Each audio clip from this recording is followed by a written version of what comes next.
가늘고 뽀얀 명주실을 뽑아놓은 듯 순백의 미를 자랑하는 팽이버섯. 팽이버섯은 주로 하얀색을 띠지만 황갈색이나 밤색을 띠는 야생종도 있다. 맛과 영양이 뛰어난 데다 가격까지 저렴해 모두에게 사랑받는 버섯인데 쫄깃한 식감으로 다양한 요리에 활용되는 만능 식재료 팽이버섯. 건강밥상 오늘은 노폐물 청소부 팽이버섯과 함께한다. 팽이버섯은 쫄깃쫄깃한 식감을 자랑해서 다양한 요리에 활용되는 식품인데요. 영양학적으로는 비타민의 보고라 불릴 정도로 비타민C 함량이 매우 높고 칼로리가 낮은 데 비해 식이섬유와 수분이 풍부해서 다이어트에도 좋은 식품입니다. 또 혈중 콜레스테롤을 낮춰주어서 동맥경화를 예방하는 데에도 효과가 있습니다. 꼬들꼬들 톡 터지는 맛이 일품인 팽이버섯은 팽나무에서 주로 자라며 팽버섯, 겨울의 버섯으로도 불린다. 건강밥상 오늘의 첫 번째 요리, 팽이버섯의 식감을 충분히 느낄 수 있는 팽이버섯전. 맛과 영양은 물론 가성비까지 3박자가 똑 떨어진다. 이어서 만나볼 요리는 매콤하면서도 단짠단짠한 팽이버섯 구이. 팽이버섯의 화끈한 매력에 더덕과 송이도 울고 갈 맛이다. 섬유질이 풍부해서 장 건강과 다이어트에 좋은 팽이버섯. 하지만 보통 팽이버섯은 조연으로 많이 쓰이는데요. 오늘은 이 좋은 팽이버섯을 이용하여 팽이버섯전을 만들어 보겠습니다. 같이 만들어 보시죠. 팽이버섯은 뿌리가 신선하면서 탄력이 뛰어나고 표면에 윤기가 흐르는 게 좋다.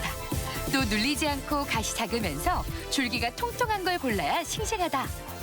팽이버섯은 봉지째 밑동을 잘라낸 후 거꾸로 들고 물을 넣어 가볍게 헹궈내면 이물질을 쉽게 제거할 수 있다. 이렇게 손질한 팽이버섯은 소쿠리에 받쳐 물기를 뺀 후 눌리지 않도록 모양을 살려 결대로 뜯어가며 가지런히 준비해 놓는다. 팽이버섯은 물에 담그는 시간이 짧아야 됩니다. 물에 담궈서 사용하시지 말고요. 비닐봉지째 물에 한번 넣고 살짝 한번 헹궈주시면 됩니다. 팽이버섯전에 폭신폭신한 느낌을 더해줄 달걀. 달걀은 소금을 넣어 섞어주는데 재료들끼리 잘 엉길 수 있도록 곱게 져 준비한다. 이어서 전에 들어갈 채소도 손질하자. 실파는 팽이버섯 크기로 잘라주고 당근은 작은 큐브 모양으로 준비해 놓는다. 여기에 팽이버섯과 찰떡 궁합을 자랑하는 베이컨도 노릇하게 구워주는데 배어나온 기름기는 키친타올로 제거한 후 먹기 좋은 크기로 썰어 준비한다. 오늘 팽이버섯 전에 저는 단백질로 베이컨을 넣습니다. 베이컨을 사용하실 때는 한번 구워서 기름을 충분히 뺀 후에 썰어서 전에 넣어주세요. 베이컨 대신 다른 새우나 오징어를 넣으셔도 가능합니다. 잘 달궈진 팬에 기름을 두른 후 팽이버섯은 두 줄로 가지런하게 깔아주고 그 위에 실파를 올려주는데 달걀물을 여러 차례에 나눠 넉넉하게 부어준다. 이때 불은 최대한 약불로 조절하는 게 포인트다. 마지막으로 당근을 솔솔 뿌리고 베이컨을 골고루 올리면 모든 준비는 끝이 나는데 팽이버섯전을 뒤집지 않기 위해 뚜껑을 덮은 후 서서히 익혀준다. 팽이버섯전을 하기 위해서 팽이버섯을 깔고 실파와 달걀물을 얹으신 후에 약한 불에 하셔야지 이게 뒤집지 않고 위에까지 잘 익을 수 있습니다. 혹시 뒤집고 싶으실 때는 부침가루를 한 3큰술 정도 넣으시면 가능합니다. 밀가루와 부침가루 없이 달걀만으로 부드럽게 익혀낸 팽이버섯전 완성! 아이들도 좋아할 만한 고소하고 건강한 한 끼가 준비됐다. 엄마 아빠에겐 겨울밤 술 한잔 기울일 수 있는 안성맞춤 최고의 별미다. 팽이버섯은 어디나 넣어도 맛있고요. 또 손쉽게 구할 수 있는데요. 오늘 이 좋은 팽이버섯을 이용하여 매콤한 밥도둑을 한번 만들어 보겠습니다. 매운 팽이버섯 구이 같이 만들어 보시죠.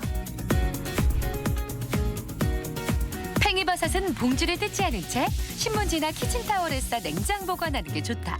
또 버섯의 밑동은 아래를, 가슴 위를 향하게 세워서 보관하는 게 팁이다.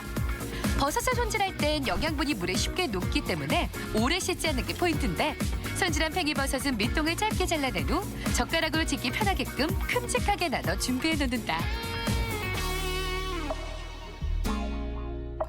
오늘 매운 팽이버섯 구이에 들어가는 팽이버섯은요.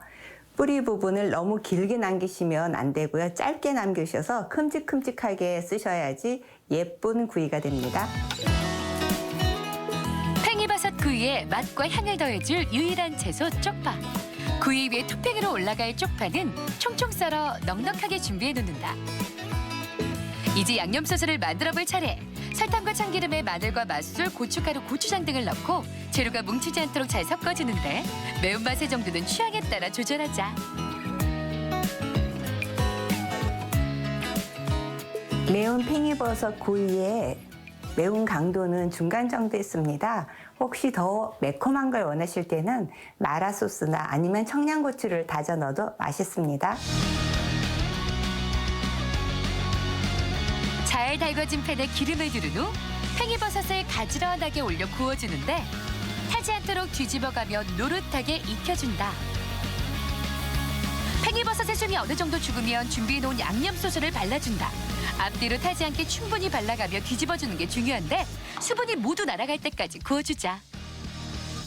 팽이버섯을 구우실 때는요. 처음부터 양념을 바르면 양념이 탑니다. 기름을 두르고 팽이버섯을 한번 익혀주신 후에 그 다음에 양념을 발라서 구워주세요. 수분이 모두 날아간 후 앞뒤로 매콤하게 잘 구워진 팽이버섯을 그릇에 보기 좋게 담아 실파를 솔솔 뿌려주면 팽이버섯 구이가 완성된다. 첫맛은 달콤하고 끝맛은 매콤한 팽이버섯 구이. 여러 말이 필요 없는 최고의 밥도둑으로 이쯤하면 레시피계의 가성비 끝판왕이다. 팽이버섯에는 칼륨이 많이 들어있어서 과다 섭취 시에 고칼륨혈증을 유발할 수 있고 성질이 찬 편이므로 평소 위장 기능이 떨어지시는 분들은 적당량 섭취하는 것이 좋습니다. 또 식중독 예방을 위해서 반드시 가열 조리 후에 드시는 것을 권장드립니다. 작은 갓에 긴 대를 가진 버섯계 브로콜리 팽이버섯. 너무 오래 가열하면 질겨지는 특성이 있어 맨 마지막에 등장하는 버섯계의 슈퍼스타다. 맛도 좋고 활용도도 높아 사계절 우리 식탁에 빠지지 않고 등장하는 최고의 식재료인데 주말 뭔가 색다른 레시피를 원한다면 꼬들꼬들 영양 만점의 팽이버섯 요리에 도전해보는 건 어떨까? 식탁 위 행복도 톡톡 터진다. 건강 플러스 인사드립니다. 안녕하세요. 김경섭입니다. 장시간 운전을 할 때 히터를 켜놓은 채 환기를 제대로 시키지 않는 경우가 있는데요. 특히 겨울철 고속도로 교통사고 사망자 가운데 평균 80%가 졸음이나 주시태만이 원인인 것으로 나타났습니다. 장시간 운전을 할 때 히터를 켜면 차 안의 이산화탄소 농도가 올라가면서 졸음이 발생하는데요. 히터를 켠 지 불과 5분 만에 두통과 졸음이 유발되는 것으로 나타났습니다.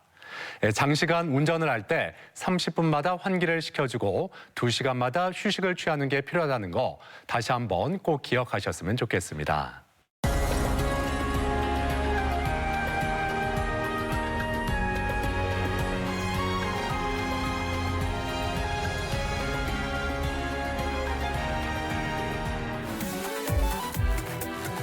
기온이 영하권으로 떨어지면서 겨울철 단골 질환이 극성을 부리고 있다. 그 가운데 하나인 뇌혈관 질환에도 적신호가 켜졌는데 뇌혈관 질환은 지난해 우리나라 여성 사망 원인 가운데 3위를 차지할 만큼 단일 질환으로는 암을 넘어 한국인 사망 원인 1위에 꼽히고 있다. 뇌혈관 질환은 크게 뇌혈관이 파열돼서 생기는 뇌출혈이 있고 그리고 뇌혈관이 막혀서 생기는 뇌경색이 있습니다. 뇌출혈에는 일반적인 뇌내출혈이라든지 지주막하 출혈 또는 종양에 의한 출혈 등 여러 가지가 있을 수 있고 뇌경색의 경우에는 다른 데서 혈전이 날라와서 막히는 그런 뇌경색이 있고 아니면 혈관 자체가 점차적으로 좁아져서 생기는 뇌경색도 있습니다. 뇌졸중은 전 세계 인구 6명 중 1명이 일생 중에 한 번쯤은 경험하는 질환이다. 우리나라에서는 5분에 1명씩 진단되고 20분에 1명씩 사망하는 무서운 질환으로 꼽히고 있는데 오늘 TV 주치에서는 뇌 속의 시한폭탄, 뇌혈관 질환에 대해 자세히 알아본다. 이 수도 파이프가 노후화되면 녹이 쓸고 찌꺼기가 끼듯이 사람의 혈관도 노화가 일어나죠. 자연스러운 현상으로 받아들일 수도 있지만 위험 인자에 따라 급변하는 상황이 될 수가 있는데 특히 겨울철 우리를 위협하는 질환이 바로 뇌혈관 질환입니다. 오늘 이 시간 이 뇌혈관 질환에 대해서 자세히 살펴보겠습니다. 도움 말씀을 위해서 건양대학교 병원 신경외과 박재성 교수 나오셨습니다. 안녕하세요. 안녕하세요. 뇌혈관 질환의 위험성, 다들 익히 들어서 잘 알고 계실 텐데요. 먼저 뇌혈관 질환에는 어떤 것들이 있는지 그 종류를 좀 짚어보죠. 네, 뇌혈관 질환이라고 하면 흔히 뇌졸중이라는 용어도 들어보셨을 것이고 중풍이라는 용어도 많이 사용하셨습니다. 그런데 이런 용어들은 현대적 의학이 발전하기 이전에 주변에 누군가가 갑자기 의식을 잃었다든지 아니면 팔이나 다리가 마비가 생긴 경우에 뇌졸중이 왔다 또는 중풍이 왔다 이런 식으로 말을 해왔었습니다. 그렇지만 현대 의학이 발전하면서 이것은 사실은 서로 다른 두 개의 질환이 합쳐진 말이라는 걸 알게 되었고 피가 터져서 생기는 뇌출혈과 혈관이 막혀서 생기는 뇌경색을 아우르는 용어라는 것을 알게 되었습니다. 오늘 말씀드릴 내용은 뇌출혈 중에서 뇌동맥류의 파열에 의한 뇌출혈 그리고 뇌경색 중에서 경동맥 협착에 의한 뇌경색을 말씀드릴 건데 이 두 질환은 우리가 뇌경색이나 뇌출혈이 일어나기 전에 미리 진단을 통해서 알아낼 경우에 예방할 수 있는 두 질환이기 때문에 오늘 특별히 말씀드리도록 하겠습니다. 네. 흔히 중년이 되면 건강 검진을 할 때 부수적으로 확인하게 되는 게 경동맥인데요. 이 경동맥 협착증은 어떤 질환이고 원인과 증상에는 어떤 것들이 있는지 살펴주시죠. 네, 경동맥은 사실 심장 바로 위에서부터 목을 통해서 머리 끝까지 가는 그 긴 여정을 다 경동맥이라고 부르는데요. 이렇게 혈관 안에 누런 덩어리들이 껴있기 때문에 정상적으로 머리로 전달되어야 할 혈액의 양이 부족한 상황이 생기게 됩니다. 이런 누런 덩어리들을 영어로는 플레이크라고 하고 우리말로는 죽상판이라고 하는데요. 죽상판이라는 용어도 사실은 이해하기가 쉽지는 않습니다. 그냥 혈관 안에 이런 찌꺼기들이 쌓여 있는 정도라고 생각하시면 되는데요. 결국에는 혈관 내경이 좁아져서 머리로 가는 혈행이 부족한 경우에 어떤 분들은 하루 종일 머리가 찌뿌둥하다 또는 머리가 아프다 또는 아침에 머리가 너무 아파서 깬다라든지 드문 경우에는 갑자기 시야가 보이지 않았다가 다시 보이는 경우 또는 팔다리 어느 곳이 마비가 좀 왔다가 다시 풀리는 경우도 있습니다. 자, 그리고 보통 뇌동맥류는 뇌 속의 시한폭탄이다 이렇게 표현을 하는데요. 왜 생기는 거고 또 얼마나 위험하기에 이런 수식어가 붙는지 설명을 해주시죠. 뇌동맥류에 대해서 설명을 드리겠습니다. 혈관은 고속도로처럼 어디든 통해야지 정상적인 건데 뇌동맥류의 경우에는 혈관 벽 중에 약한 부위를 중심으로 점점 부풀어 올라서 어디로도 통하지 않는 그런 주머니 같은 모양을 형성한 모양을 뇌동맥류라고 합니다. 좀 전에 말씀드렸다시피 뇌동맥류는 혈관벽이 약한 부위를 중심으로 생기기 때문에 이 뇌동맥류의 벽은 매우 얇고 약해서 파열이 일어나기 쉬우며 뇌 안에서 이런 뇌동맥류가 파열될 경우에는 결국에는 뇌출혈로 연결되게 돼 있습니다. 자, 그렇다면 뇌동맥류를 일으키는 원인들은 어떤 것들이 있을까요? 제가 좀 전에 혈관벽이 약한 곳으로부터 생긴다고 말씀을 드렸는데요.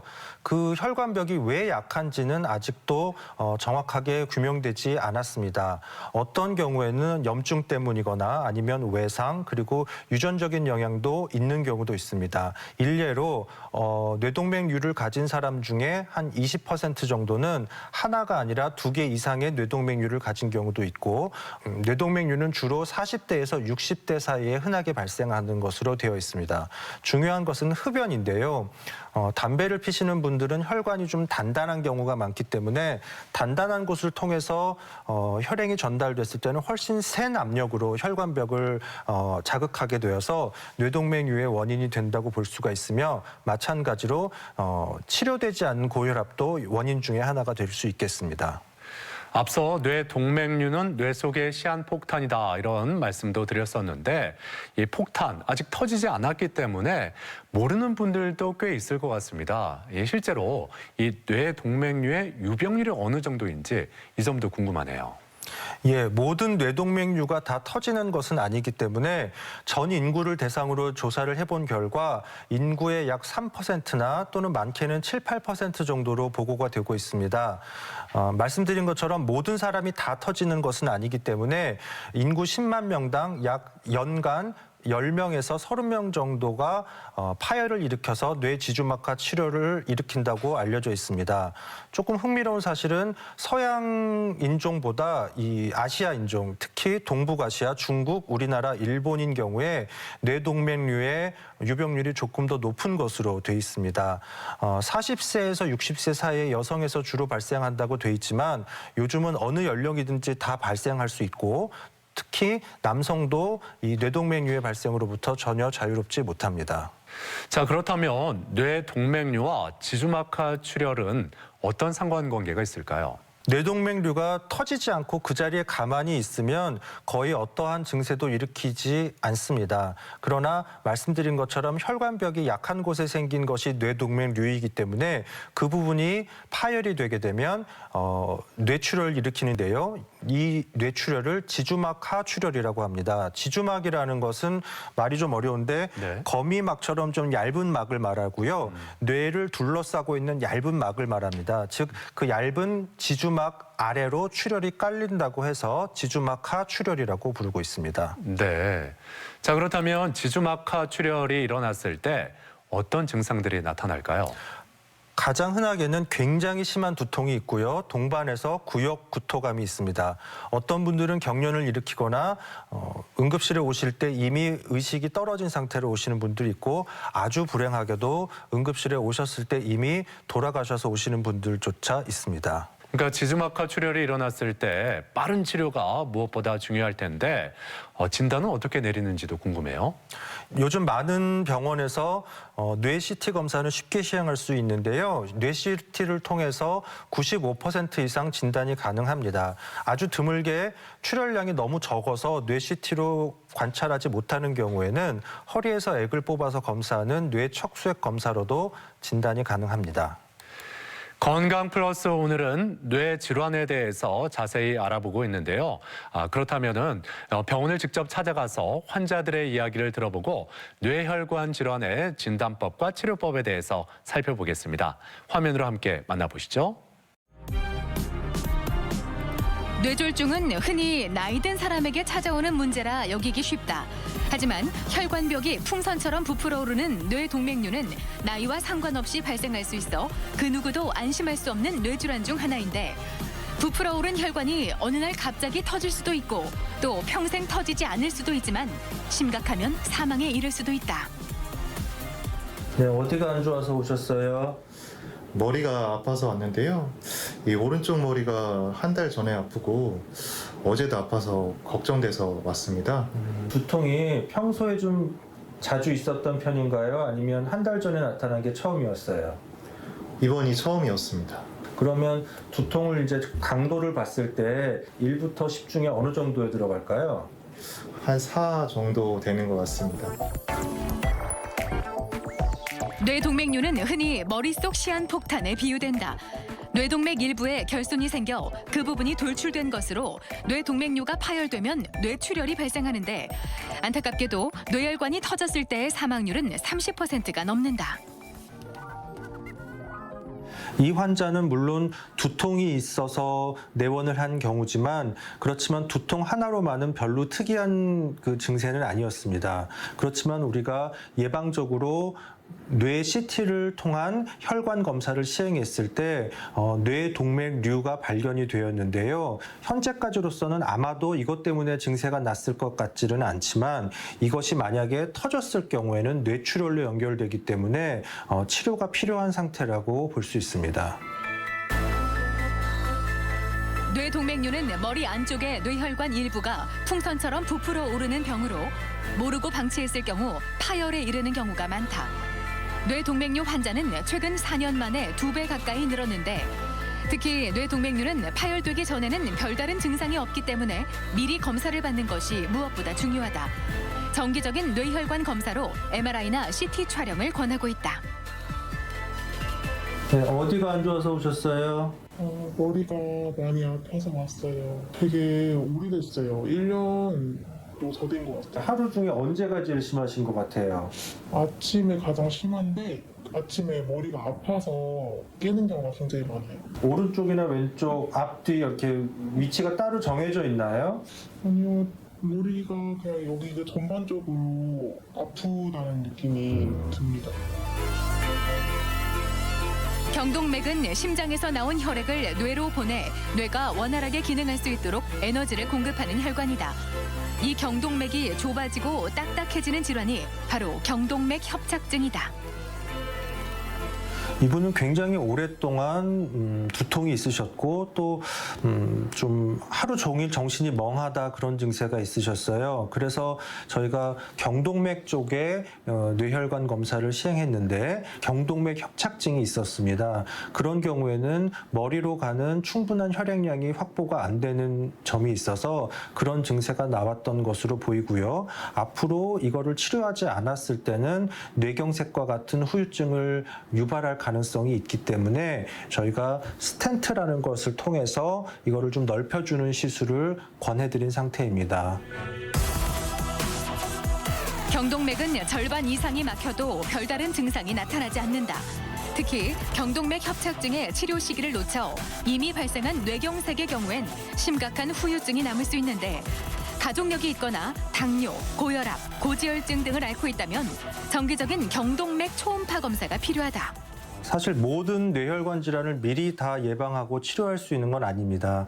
그렇지만 일부 병, 즉 뇌동맥류에 의한 뇌지주막하 출혈이라든지 아니면 경동맥 협착에 의한 뇌경색 같은 것들은 우리가 미리 알고 대처를 하게 되면 아주 심각한 결과를 예방할 수 있습니다. 이미 뇌출혈이 발생했거나 이미 뇌경색이 발생한 이후에는 아주 최악의 경우에는 사망까지도 발생할 수 있고 그렇지 않더라도 팔다리의 마비나 구음 장애 같은 영구적인 장애가 남을 수도 있기 때문입니다.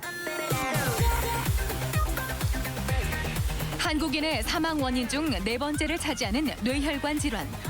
문제는 증상들이 일시적으로 나타났다가 사라질 수도 있으며 초기 증상이 미미해 알아차리기 어렵다는 것인데 평소와 다른 두통이나 감각 이상이 느껴진다면 아무리 작은 증상이라도 뇌혈관 질환을 의심해봐야 한다. 내 몸이 보내는 작은 신호, 생명을 위협하는 시그널이 될 수 있다. 병원을 찾아가서 환자들을 만나보고 뇌혈관 질환에 대해서 살펴봤습니다. 계속해서 좀 더 자세히 알아보죠. 이 지주막하 출혈로 이어지기 전에 뇌동맥류를 먼저 발견하는 게 중요한 것 같습니다. 이 뇌동맥류 진단 어떻게 이루어지나요?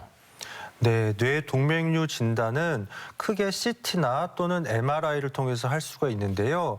많은 환자분들이 나는 얼마 전에 CT를 했는데 정상이라고 들었다라고 말씀하시는 분들이 있어요. 그런데 일반 CT가 아니고 CT를 이용한 혈관 촬영술 또는 MRI를 이용한 혈관 촬영술이 있습니다.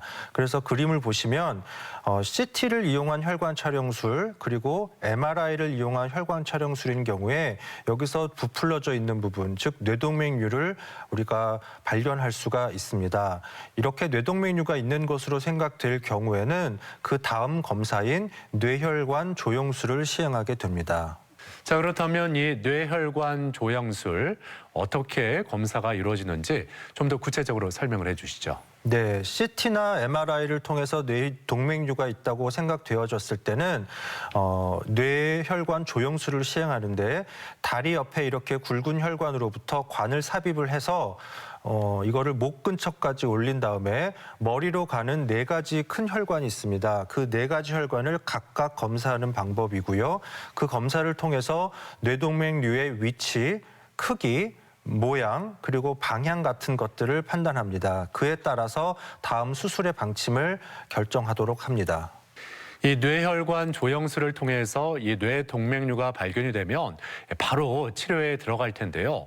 자, 그렇다면은 치료 방법에는 어떤 것들이 있는지 하나하나 좀 설명해 주시죠.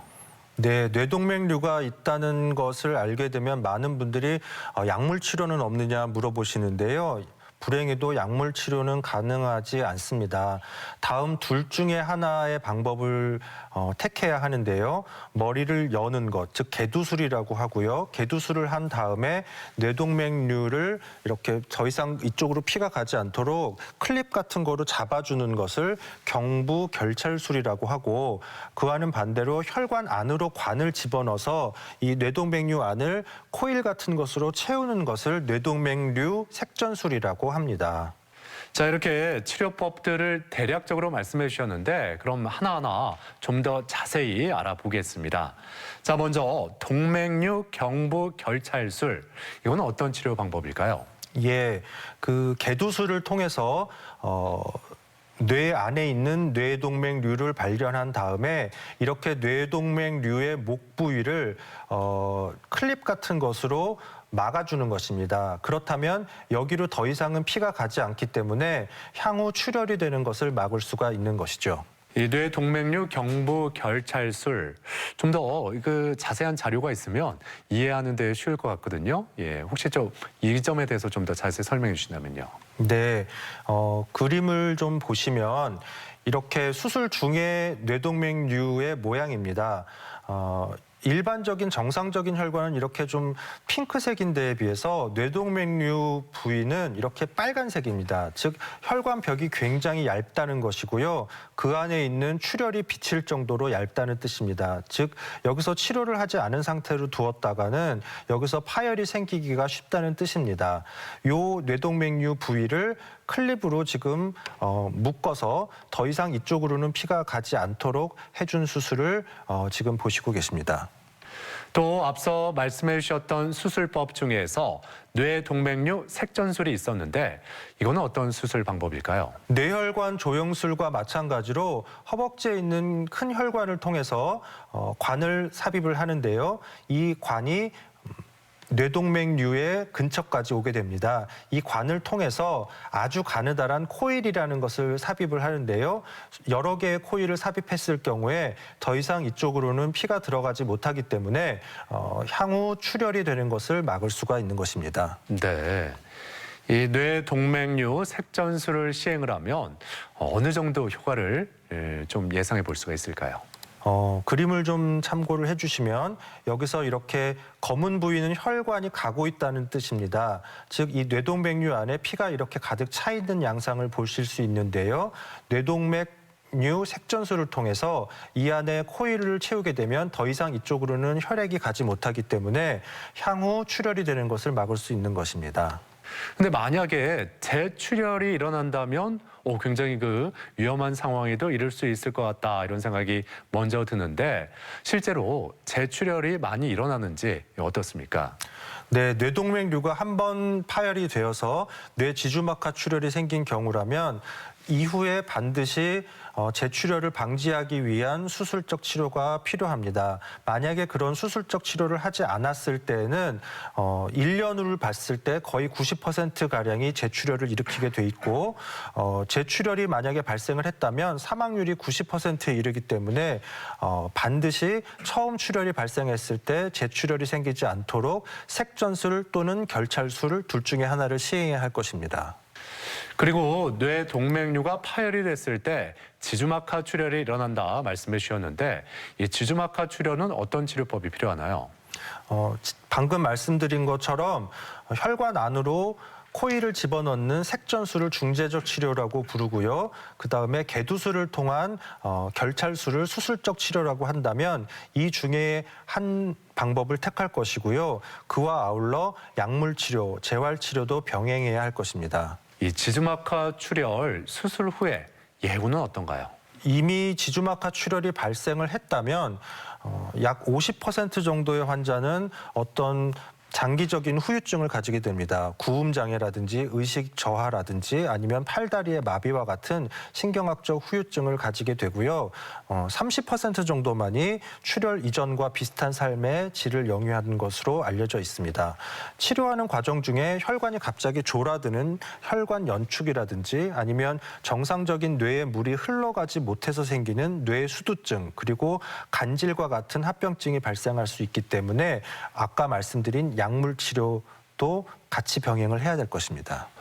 자, 이렇게 뇌혈관 질환 치료법에 대해서 알아보고 있는데요. 앞서 그 뇌혈관 질환 중에 경동맥 협착증도 있었어요. 이 경동맥 협착증, 이건 어떤 치료법이 필요하나요? 네.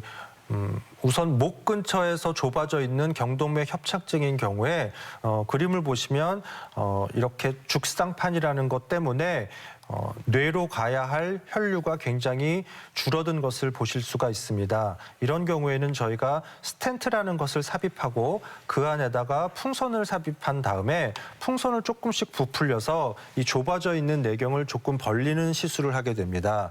그 다음에 풍선을 제거하고 나면 조금 벌어진 내경을 통해서 즉 스텐트 안을 통해서 충분한 혈류가 뇌로 공급될 수 있도록 해주는 시술을 저희가 시행하고 있습니다. 이 뇌혈관 질환, 그 어떤 질환보다도 더 예방과 조기 발견이 필요하겠다라는 생각이 드는데요. 특히 지주막하 출혈을 예방할 수 있는 방법, 어떤 것들이 있는지 좀 정리를 해주시죠.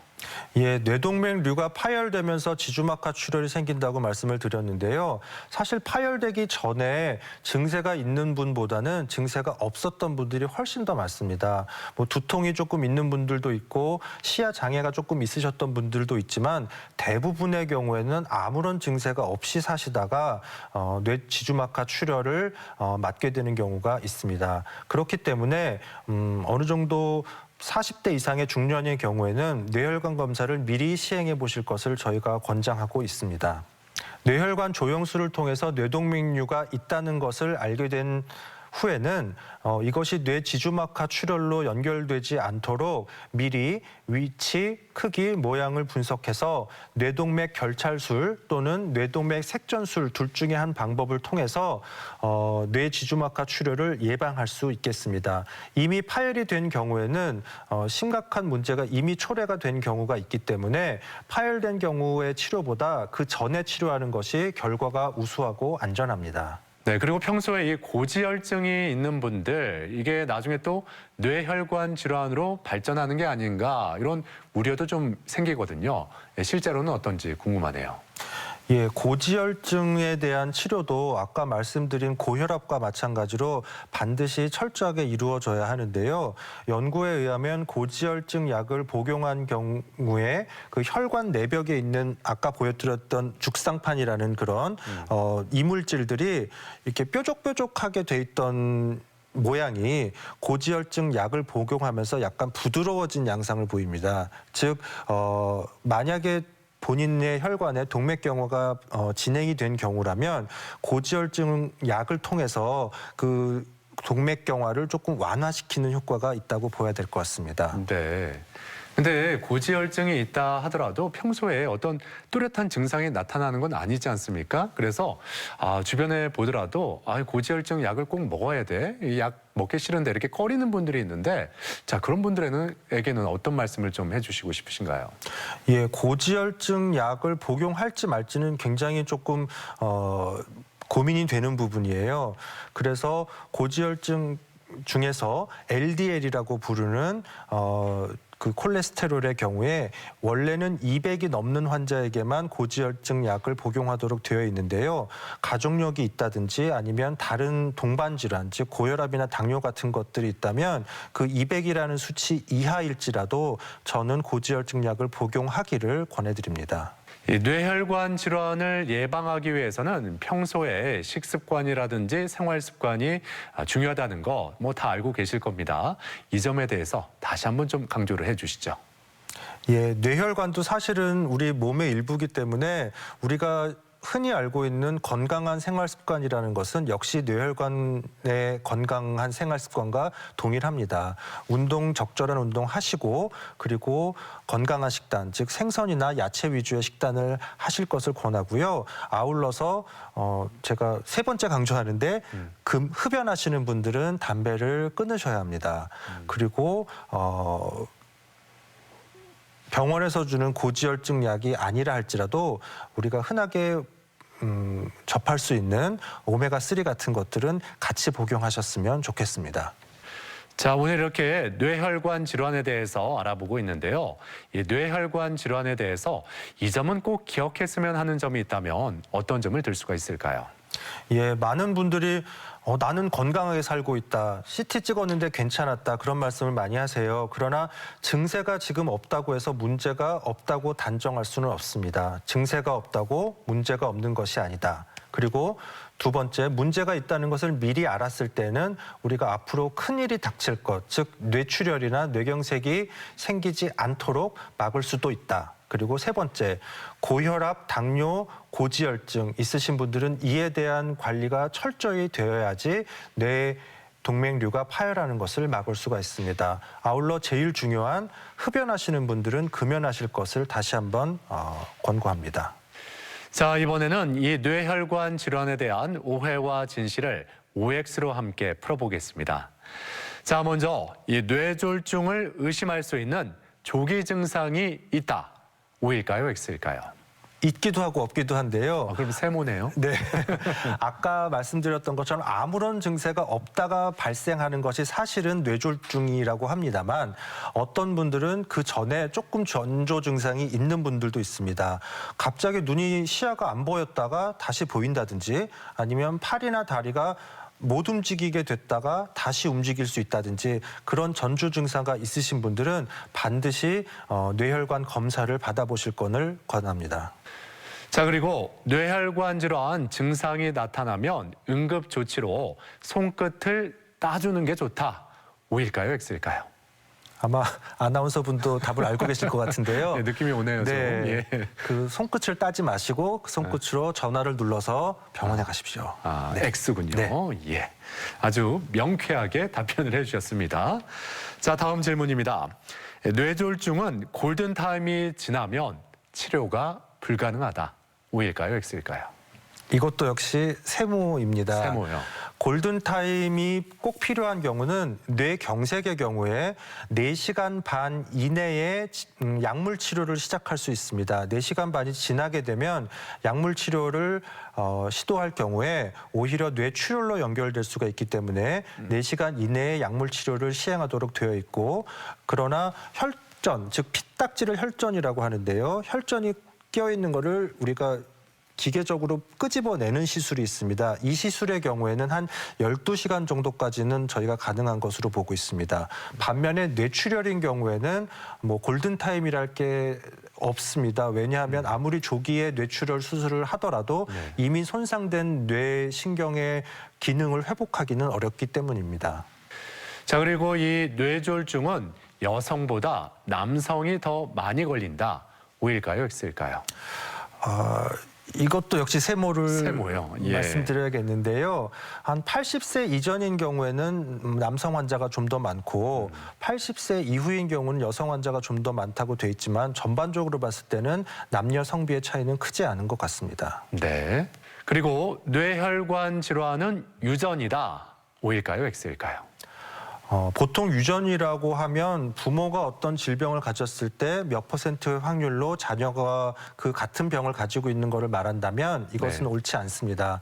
그러나 부모와 자녀의 생김새가 비슷하듯이 혈관의 그런 양상도 비슷한 경우가 많아서 만약에 부모의 혈관이 약한 부위가 좀 있었다면 자녀도 좀 약한 부위가 있을 가능성이 있기 때문에 가족 중에 이런 뇌혈관 질환이 있으셨던 분들은 본인도 뇌혈관 검사를 미리 받아보시기를 권합니다. 그러니까 꼭 유전성이 있다기보다는 가족력은 있다. 이 정도로 이해하면 될까요? 가족력에 영향은 있다고 봐야 될 것 같습니다. 가족력에 영향은 있다. 네. 예.